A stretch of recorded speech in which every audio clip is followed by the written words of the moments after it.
Bonjour, moi c'est François Romain, je suis éditeur, je travaille pour Captain Games, une nouvelle maison d'édition, mais pas si nouvelle que ça, en tout cas qui a quelques points d'expérience derrière elle. Donc en gros, Captain Games c'est quoi? C'est Cédric Comont. Alors Cédric Comont c'est un des deux cofondateurs de Repos Production, et quand Repos Production a été repris par Asmodée, eh bien Cédric Comont se dit bon, moi, je vais prendre ma retraite tranquille, je vais aller peindre des figurines avec mes potos, mais au cas où je tombe sur un bon petit proto ou un truc comme ça, je me monte quand même une petite maison d'édition.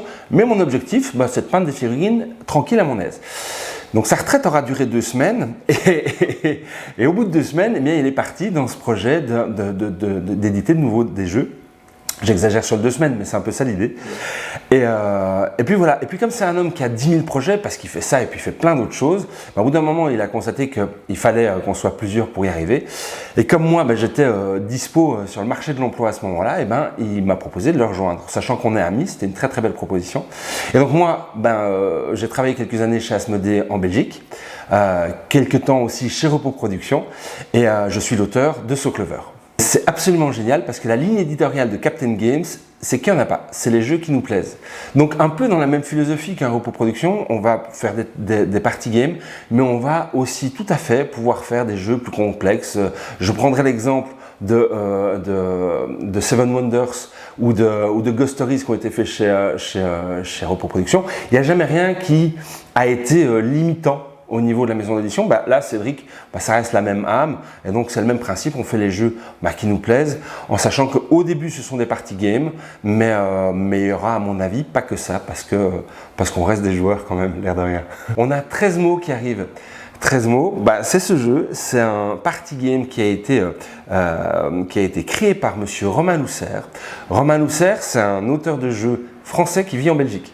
Un homme somme toute très sympathique, et donc il nous propose ce jeu en sachant que c'est un party game coopératif prévu pour être joué dès 8 ans. C'est un jeu ultra accessible, vraiment. L'idée c'est de rendre le jeu le plus facile à prendre en main possible, qui s'adresse autant à la famille qu'à des adultes qui auraient une soirée un peu arrosée par exemple, et qui se joue de manière ultra fluide en fait.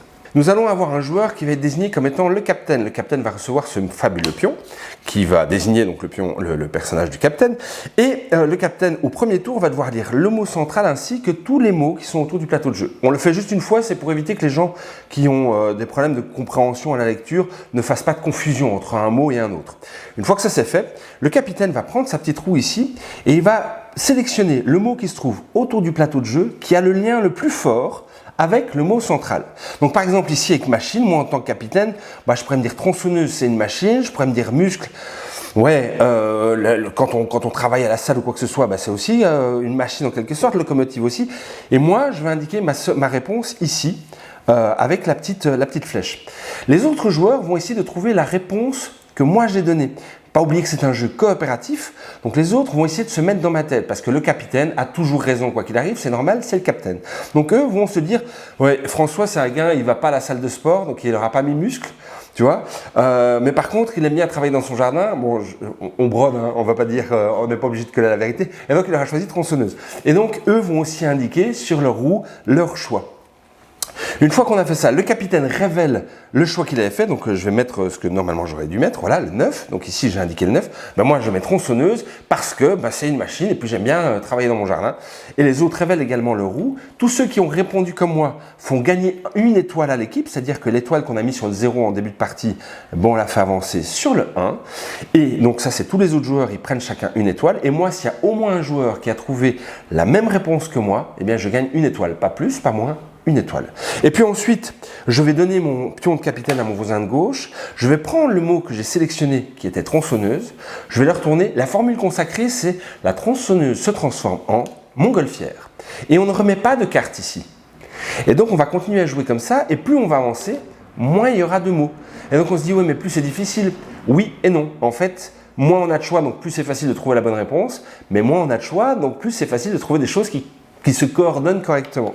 Donc voilà, ça c'est 13 mots, on va aller jusqu'au bout, jusqu'au moment où on aura les 2 derniers mots, on va jouer un dernier coup, parce que évidemment on ne va pas jouer avec juste une seule carte, ça serait un peu trop facile.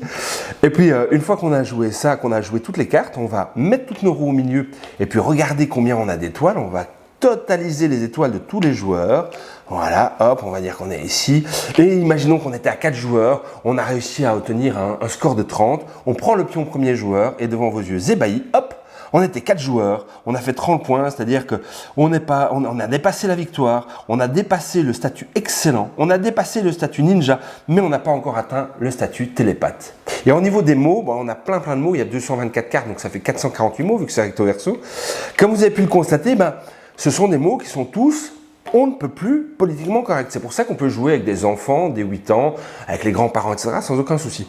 Mais par contre, on a saupoudré quelques mots qui permettraient à un public qui aurait l'esprit ouvert à ça, de déraper s'ils veulent. Par exemple, je ne sais pas, moi, manga, je pourrais répondre thé. Hein, manga, thé, esprit asiatique, etc., etc.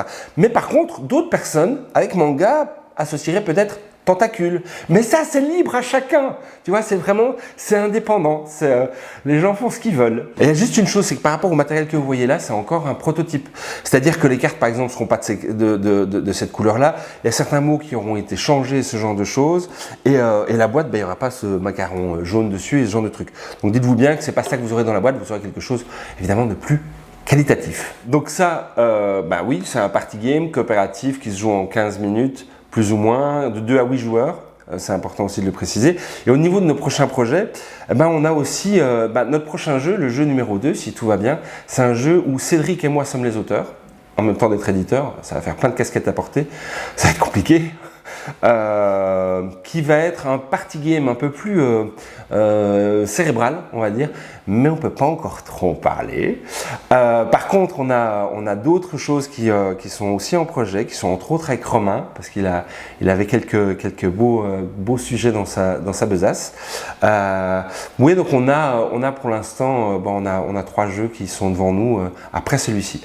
Mais comme on est une équipe de 3, 4 si on compte Pirate le chien, tu vois, c'est un peu on est tous, on fait feu de tout bois, mais on court un peu dans tous les sens. Mais alors c'est ça qui est super chouette, c'est que comme on est 4 avec le chien, c'est vraiment un esprit familial. Et puis quand tu fais pas un truc, tu sais que c'est quelqu'un d'autre qui doit le faire, et donc on est tous en train de se soutenir. C'est vraiment très chouette. Voilà.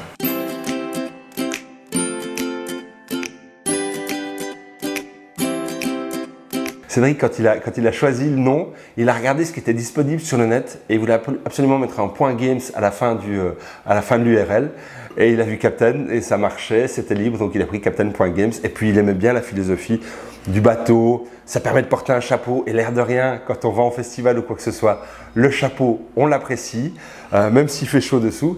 Et puis il y a un costume, c'est visible. Et puis il y a quand même une image. On a été se balader à Cannes, petite anecdote, on a été se balader à Cannes. Et à la base, on était avec l'équipe, on va sortir en off dans le festival. Et c'est vrai qu'il fait, mais non, on reste tous en costume, nom de bleu. Et donc, on a été se balader dans le festival comme ça. Et c'était génial parce que les gens s'écartaient, nous saluaient. Ils ont commencé à chanter The Love Boat, etc. Et c'était juste magique. Donc, l'accueil des gens est juste terrible. On est arrivé en même temps que des militaires parce que c'était le plan Vigile Pirate. Et il y a les agents de sécurité qui nous ont fait vous êtes escortés, c'est ça? Oui. Et tu vois, c'est juste splendide. Alors tout le monde a bien compris que c'était quand même pour la blague, parce que c'est pas une vraie cravate. Mais voilà. Donc il y a un côté très bienveillant. Ça nous permet d'avoir un imaginaire propre à la boîte. Et puis je pense que c'est bien accueilli par le public, donc je pense que c'était un très très bon plan et c'est drôle, c'est très drôle. Alors, le ridicule ne tue pas, je le sais depuis des années parce que sinon je serais mort depuis longtemps. Voilà.